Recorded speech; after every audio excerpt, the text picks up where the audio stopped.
En Madrid Médico concluimos nuestra serie de Damos la Palabra a los representantes políticos de la Asamblea de Madrid con Ana Cuartero, portavoz de Sanidad del grupo Vox en la Asamblea, y además es nuestra única entrevistada que no es médico, porque es una mujer que tiene 49 años, tiene varios hijos, está casada y es ingeniero industrial. Así que bienvenida, Ana Cuartero. Muchas gracias, encantada de estar aquí con vosotros. Gracias por estar ahí en Madrid Médico con nosotros. Y cuéntanos un poco qué hace un ingeniero de portavoz de Sanidad. Bueno, realmente, como os podéis imaginar, los grupos pequeños tenemos que acostumbrarnos un poco a ser hombres orquesta o mujeres orquesta, pero bueno, realmente Sanidad en Madrid, con lo que supone el 37% del presupuesto de la Comunidad de Madrid es de sanidad, pues para aquellos que nos gusta la gestión es el principal reto de gestión de cualquier comunidad autónoma en cuanto a las competencias transferidas. Por tanto, pues como buena aficionada a la gestión, ¿cómo no me va a gustar estar en la Comisión de Sanidad? Desde luego para mí es un privilegio, con todo el respeto hacia los compañeros médicos, que son los portavoces de los otros grupos parlamentarios, y por supuesto a todo el sector, pero con muchísima ilusión de aportar. Porque eres portavoz nada menos que de tres portavocías acumulas, más luego una portavocía adjunta. Cuéntanos un poquito tu aterrizaje en la política, ingeniero industrial, qué especialidad tienes y por qué acabas en la política. Bueno, yo soy ingeniero industrial por la Politécnica de Madrid, especializada en máquinas, pero he estado toda mi vida profesional trabajando en una empresa pública, en ISDEFE, para el Ministerio de Defensa, para Industria, para Puertos del Estado, es decir, con grandes proyectos de infraestructuras, de consultoría. Y luego también es verdad que me especialicé, hice un máster en contratación pública, y eso también ha sido una de mis grandes pasiones, ¿no? Entonces, bueno, pues cuando Rocío Monasterio montó su equipo para presentarle a la Asamblea de Madrid, consideró que mi perfil era adecuado y pues me llamó para formar parte de él. Y aquí estoy, trabajando desde el minuto 1, estudiando como una loca, porque realmente hay mucho que estudiar, pero bueno, pues peleando por intentar hacer un trabajo como diputada, pues para beneficio de todos los madrileños. Bien, pues vamos al ataque, porque decías, precisamente mencionabas el presupuesto, estamos hablando de casi el 40%, más de 1 de cada 3 euros destinados a sanidad. Se ha incrementado un 17% con respecto al anterior y estamos hablando nada más y nada menos que de más de 10.000 millones de euros los que se destinan a sanidad en la Comunidad de Madrid para este 2024. ¿Qué le parece a Vox este presupuesto? ¿Es suficiente? Seguro que no.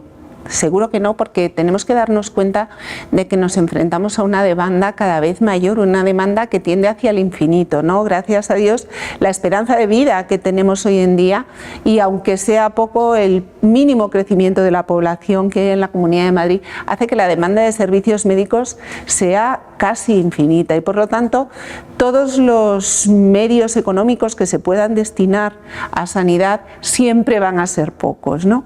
Pero bueno, es verdad que valoramos muy positivamente este aumento en el presupuesto de sanidad, porque hay grandes retos en la sanidad en la Comunidad de Madrid, y el primero de esos retos está en el tratamiento de los médicos, en cómo se trata profesionalmente a los médicos de la sanidad pública madrileña, ¿no?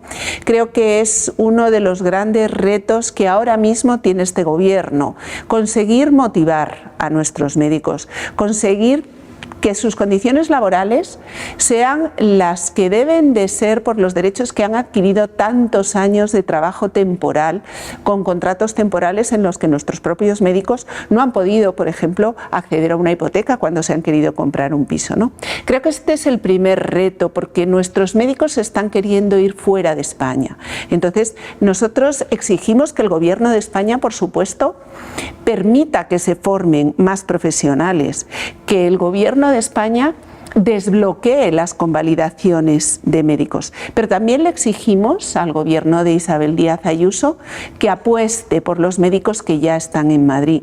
Que no veamos, como tantas veces vienen a hablar conmigo, médicos que se plantean, después de haber trabajado 15 años en la sanidad pública madrileña, irse fuera. Eso sería, se lo he dicho varias veces en sede parlamentaria a la consejera de Sanidad, que es compañera de ellos, sería el gran fracaso desde mi punto de vista de la sanidad madrileña. Por lo tanto, en este presupuesto que tenemos, nosotros exigimos medidas reales, hechos y no promesas, que les digan, no a nosotros, sino a nuestros médicos, que hay una apuesta real por su carrera profesional, por su futuro dentro de la sanidad pública madrileña. La consejera nos dijo aquí en Madrid Médico que a partir de 2024 la estabilidad del empleo quedaba al 90 y pico % ya en la Comunidad de Madrid.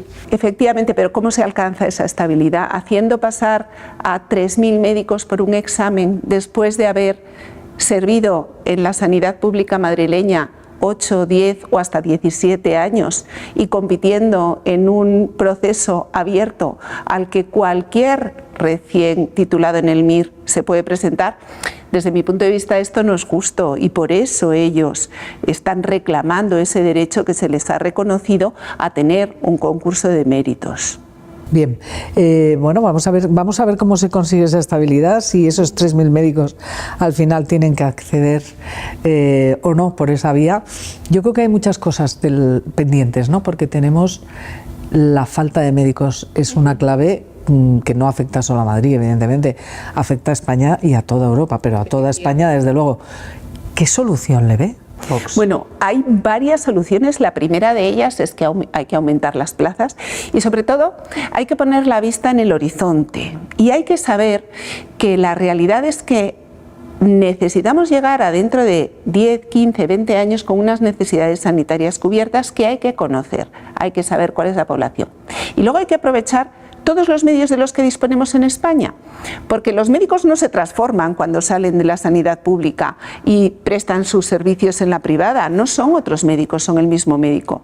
Por lo tanto, y el Ministerio de Sanidad no es solo el Ministerio de la Sanidad Pública, es el Ministerio de toda la sanidad. Con esto quiere decir que tenemos que articular desde la política, desde la administración, hay que articular todos los procedimientos necesarios para conseguir una colaboración público-privada eficaz que nos lleve a la sanidad del futuro, que es la que cubre las necesidades de la población, de los españoles del futuro, dentro de 5, 10 o 15 años. Hay que dejar de pensar en una sanidad pública que es lo que sucede dentro de un hospital público o lo que sucede dentro de un consultorio o un centro de salud público, para pensar en la sanidad como una cartera de servicios que hemos decidido que se paguen con los impuestos de todos y se prestarán de la forma que sea más eficiente. Es una obligación hacer cada uno de esos euros que destinamos a la sanidad, que son tan necesarios, hacerlos cundir el máximo, hacerlos lo más eficientes posible. Y para eso, por eso también tenemos nuestro sitio, ingenieros y técnicos, también tenemos nuestro sitio en sanidad, porque necesitamos los procedimientos de gestión más importantes, necesitamos una gestión de los datos moderna, que respete la dignidad de la persona, que respete su privacidad, pero que también nos permita una colaboración público-privada eficaz. No nos podemos permitir que se dupliquen pruebas constantemente, porque una te la hacen en la pública y otra te la hacen en la privada, porque una te la hicieron en un hospital y otra te la hicieron en otra.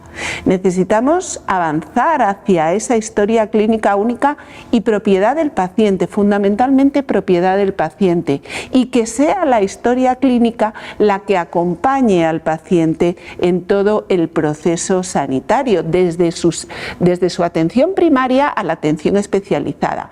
Se trate en Madrid, se trate en Valladolid o se trate en Barcelona, esté en un hospital público o en un hospital privado, porque solo así conseguiremos hacer realmente eficiente el trabajo de todos nuestros médicos. Desde luego, dos apreciaciones. Una, la actual ministra de Sanidad, que se sentaba aquí en el mes de noviembre, en cuanto a la colaboración pública-privada, desde luego en un segundísimo tercer plano, porque su modelo es Alcira. Pues mira, yo te voy a poner un ejemplo, perdóname Alcira, que te interrumpa. Sí. Conozco el tema. Bueno,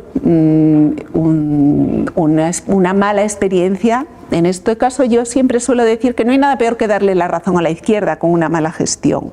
Pero lo que falla no es el modelo, lo que falla son determinadas gestiones, y en este caso no precisamente de una persona del Partido Popular como fue Ximo Puig, que hasta voló uno de los hospitales que construyó para la pandemia en forma de emergencia. La realidad es que es necesario colaborar. Yo te voy a poner un ejemplo muy práctico. Las listas de espera que tenemos ahora mismo, que una persona tenga que esperar 45, 50, incluso 60 días para una operación, es un fracaso monumental mientras haya un quirófano vacío en Madrid. Y la sanidad privada quiere colaborar y puede colaborar, porque puede ofertar los huecos en sus quirófanos para realizar todas aquellas operaciones que en la sanidad pública no sean posibles porque no tenemos el personal adecuado. ¿Qué es más importante? ¿Atender esa necesidad o enrocarnos en una demonización de la sanidad privada que no tiene ningún sentido?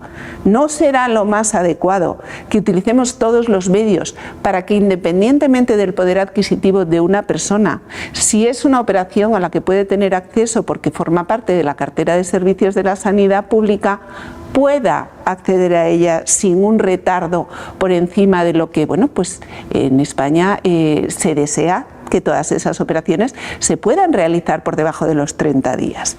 Entonces, yo creo que hay que cambiar mucho los esquemas. Es muy importante, por supuesto, revisar con transparencia, gestionar con mucha transparencia, rendición de cuentas constante para mostrar a todos los españoles que cada uno de los euros que se invierten en la sanidad están bien invertidos.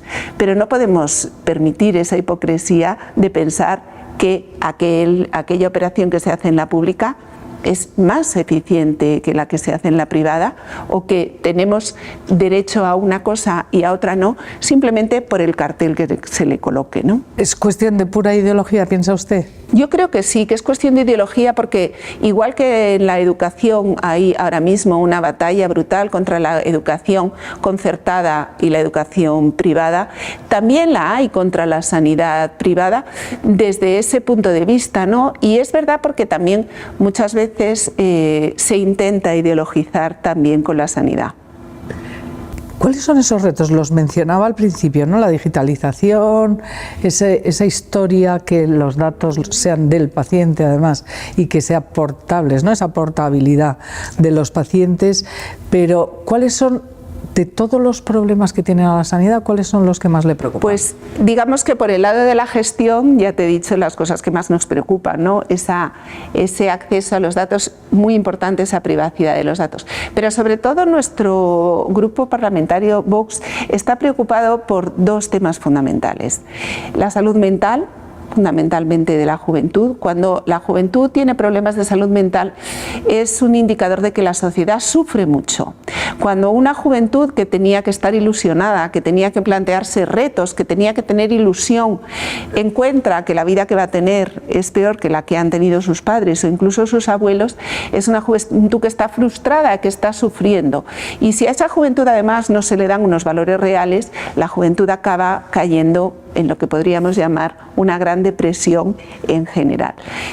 Es necesario que afrontemos, no solo desde la sanidad, sino desde todas las políticas públicas, el sufrimiento que actualmente tienen los jóvenes. Por supuesto, lo primero, prestándoles el apoyo psicológico o psiquiátrico en el caso que sea necesario. Es muy alarmante los datos de autolisis que se están produciendo en los chicos, niños casi me atrevería a decir, más que jóvenes, y muchas veces la incapacidad de los padres de poder tener unos medios adecuados para solucionar esos problemas, porque no pueden permitírselos económicamente, ¿no? Y, por ejemplo, entre los datos que está citando ahora mismo, la principal causa de muerte En es el España suicidio. los menores es el suicidio. Entonces, no podemos pasar por encima de eso, ¿no? Tenemos que reflexionar no solo desde el punto de vista de la gestión médica, de esta pandemia, podríamos llamarle terrorífica, para darle por supuesto, lo que necesitan de cuidado psicológico, de acompañamiento psicológico, psiquiátrico, pero es que nos tenemos que dar cuenta, por ejemplo, que el Hospital del Niño Jesús está absolutamente desbordado en solicitudes de ingreso de chicos y chicas con trastornos de conducta alimentaria con peligro para su propia vida. Entonces, necesitamos de verdad poner toda la carne en el asador, primero para llegar a la urgencia, pero es que es dramático que muchas veces esos propios médicos te dicen que a veces los chicos que no llegan en un estado tal de gravedad se cronifican porque no hay capacidad de atenderles. Entonces, es imprescindible que la salud mental sea una prioridad y que además la salud pública en salud mental nos lleve a detectar cuáles son los problemas que están llevando a los jóvenes a esos problemas de salud mental.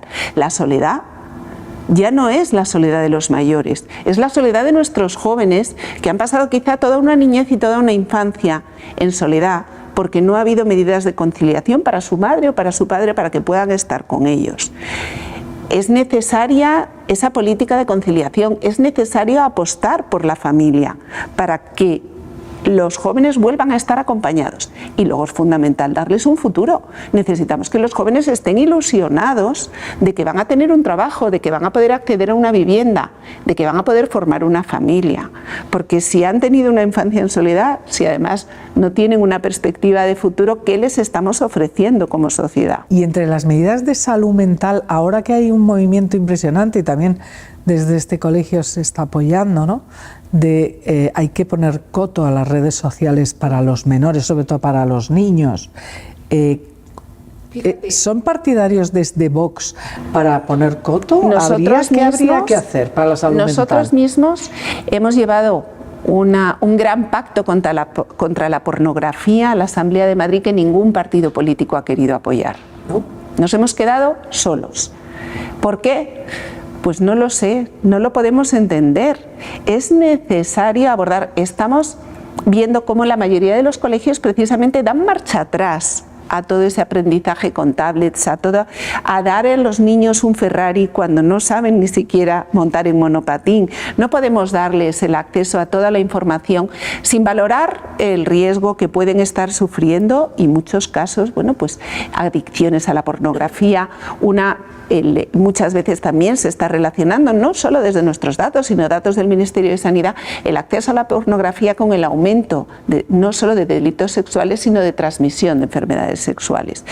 Y aún así parece que los únicos que queremos proteger a nuestros niños somos nosotros. Ha sido una gran decepción oír a la gente hablar de pactos de Estado y cuando luego se lleva una iniciativa precisamente para intentar proteger a nuestros niños de la pornografía, todo el mundo vota en contra porque parece ser que si lo trae Vox no merece la pena luchar por ello. Pero pacto de Estado precisamente es muy impresionante esto.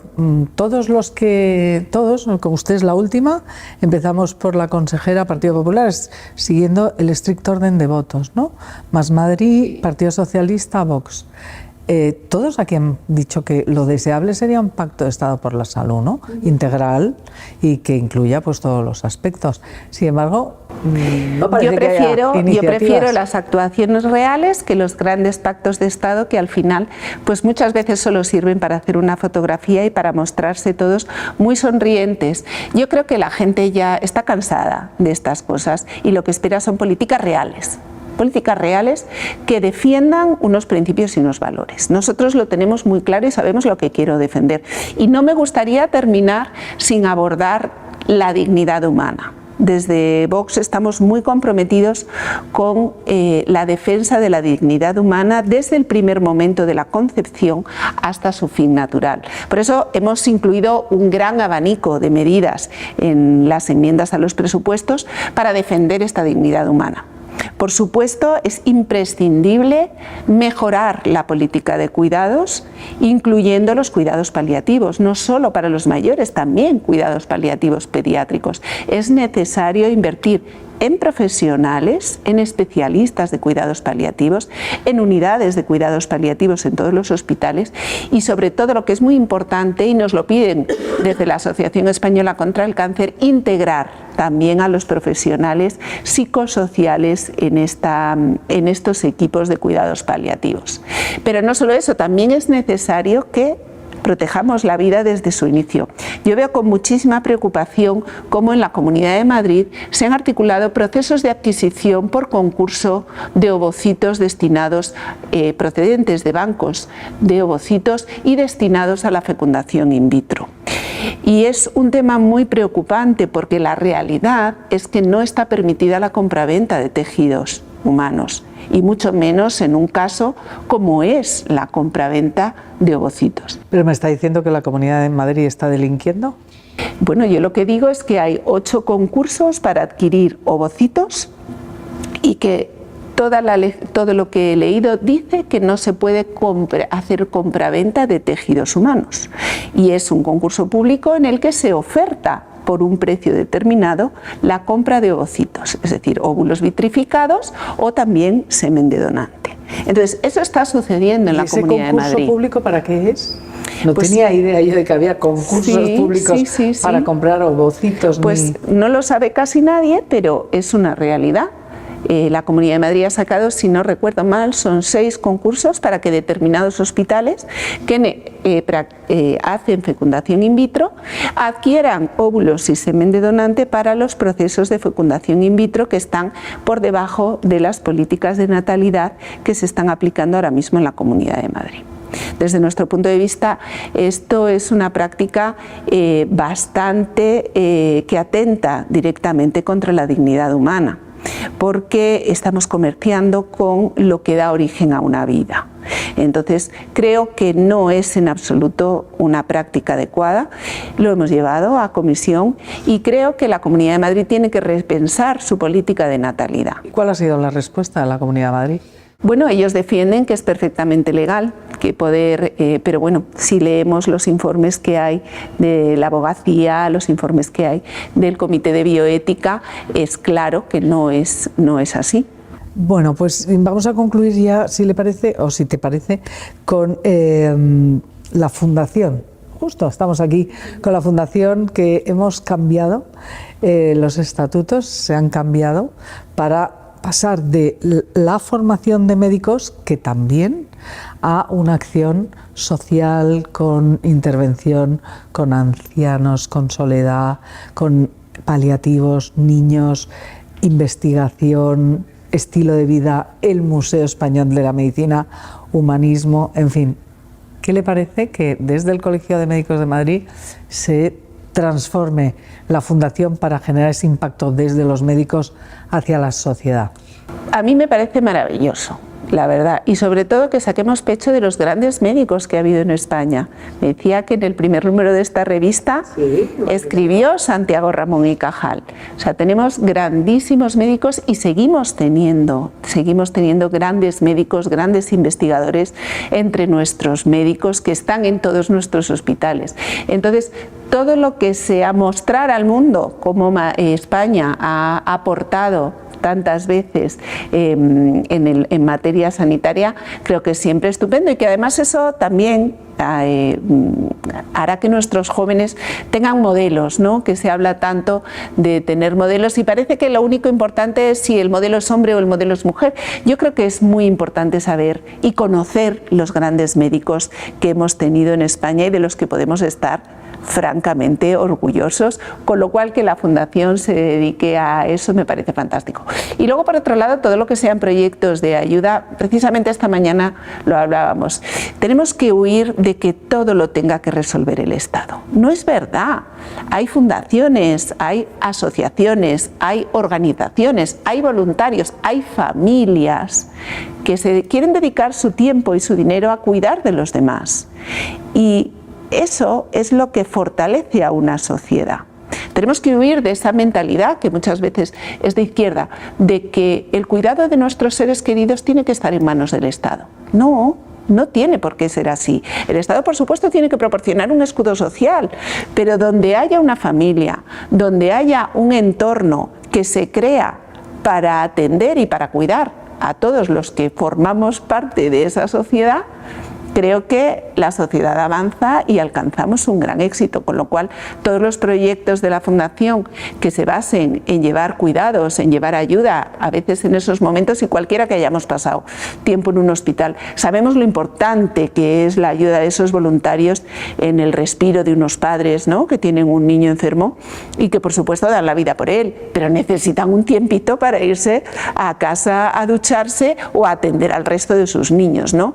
En ese momento todas estas personas que están en las fundaciones, en estos proyectos maravillosos, son tus mejores aliados, son personas que te comprenden, que te ayudan, que te soportan y que además lo hacen convencidas de que quieren hacerlo y que quieren estar ahí. Por lo tanto, por mi parte, enhorabuena, porque los médicos también, me parece que ese lado humano muchas veces también lo echamos de menos como pacientes. Lo vivimos aquí en el colegio con la pandemia, cuando estábamos antes de que acabara la pandemia y estaban empezando a llegar las vacunas. Este colegio organizó a contrarreloj una campaña de vacunación que verdaderamente fue ejemplar, con médicos voluntarios que salían de las urgencias, venían su día libre a vacunar a sus propios compañeros sociosanitarios. Pues empezó en los planes del gobierno, no estaba la vacunación de los médicos de la privada, solo se vacunaba a los médicos de la pública. Como si no fueran necesarios. Y gracias, como si no se contagiaran, ¿no? Por ser y entonces el colegio implantó, como le digo, contrarreloj. Y el ejemplo humano de personas excepcionales, médicos, en fin, que venían a destajo a todos. Bueno, fue una cosa espectacular, ¿no? Creo que el ejemplo es muy importante. Por eso, ¿qué le diría Vox a un médico joven? ¿Cómo poner en valor la figura del médico hoy? Porque mucho aplauso en la pandemia y luego pues tiene unas condiciones que no sé si son, desde luego no creo que sean las mejores. Yo desde luego lo que le diría es que nosotros apostamos decididamente por ellos, que comprendo que la situación es difícil, pero que tenemos que remar todos juntos para conseguir que no baje el nivel de la medicina en España. Son imprescindibles nuestros médicos jóvenes para seguir manteniendo, en el caso de Madrid, una de las mejores sanidades de Europa, y eso sin ellos es absolutamente imposible. ¿Pero cómo ponemos en valor esa profesión médica? Lo primero que necesitamos es que sus condiciones laborales reflejen la realidad de la consideración social que tienen y la realidad de su preparación técnica. Tenemos médicos muy preparados, mucho mejor preparados, y no tengo ningún pudor en decirlo, que muchos otros médicos que proceden de otros países. Por tanto, las condiciones laborales tienen que ser condiciones laborales de profesionales excelentes. Y a partir de esa consideración laboral como profesionales excelentes vendrá todo lo demás, que es también implantar de una vez la ley de profesionalización sanitaria, que es tan necesario que haya un recorrido profesional para esos médicos. Hemos tenido tanto tiempo a los médicos en plazas temporales que no han podido desarrollar una carrera profesional. El que la quiera desarrollar en la especialización, el que la quiera desarrollar en primaria, el que la quiera desarrollar orientada a la gestión, pero hemos tenido tanto tiempo a los médicos injustamente como profesionales temporales que no se ha desarrollado su carrera profesional. Por tanto, es imprescindible que se desarrolle una carrera profesional, porque desde luego, mientras sigan siendo temporales, ¿cómo vamos a decir que confiamos en ellos? ¿Cómo es la situación de primaria? Realmente la situación de primaria es lo que venimos hablando, faltan profesionales. Y mientras no tengamos profesionales suficientes va a ser muy difícil atender las necesidades que hay en la población. Por tanto, es imprescindible aumentar el número de profesionales en primaria y que quieran quedarse en primaria, que son los dos hándicaps ahora mismo, que haya profesionales y que los profesionales permanezcan en atención primaria. Y es que además tenemos que tener en cuenta que la atención primaria es el futuro, porque todo el cuidado de crónicos se desplaza hacia la atención primaria. Por lo tanto, el aumento de la calidad de vida y de la mejora de las condiciones, la cronificación del cáncer, hace que la demanda de primaria crezca muy rápidamente. Por tanto, es un reto absoluto el conseguir dotar de médicos suficientes y de personal sanitario en general la atención primaria. Yo creo que es imprescindible hablar del acceso a los tratamientos novedosos. Tenemos una dilatación en las aprobaciones de los tratamientos contra el cáncer más avanzados, en los que ya hemos participado en los ensayos clínicos, que a veces llegan a los 3 años. Es imprescindible que acortemos tiempos y que todos aquellos tratamientos en los que han participado nuestros médicos y a los que han accedido algunos de nuestros compatriotas en ensayos clínicos estén disponibles en nuestros hospitales para todos aquellos para los que puedan ser adecuados, porque eso salva vidas. Y si se pueden salvar vidas, debemos de poner todos los medios disponibles para acortar los tiempos y que salvemos cuantas más vidas sea posible. Bueno, pues entramos en el año 24, en 2024, y cerramos esta serie de Damos la palabra, es la serie que iniciamos en la Asamblea de Madrid. Esperamos que con todo lo que han dicho todos nuestros representantes parlamentarios en esta comunidad, de verdad lo saquen adelante, es lo que confiamos, y aquí estamos en Madrid Médico. Muchas gracias, Ana, por haber estado con nosotros, y no sé si a través de un pacto de Estado o no, o a través de políticas activas, y esperamos que las condiciones de los médicos, la situación de la sanidad española verdaderamente mejore, la madrileña en concreto, que ya somos punteros, pero sobre todo por la calidad de los médicos que tenemos, ¿no? Gracias. Y a vosotros. Nos volveremos a ver algún día, supongo que volveremos a hacer alguna otra ronda. Eso espero, encantada siempre de venir. Encantado.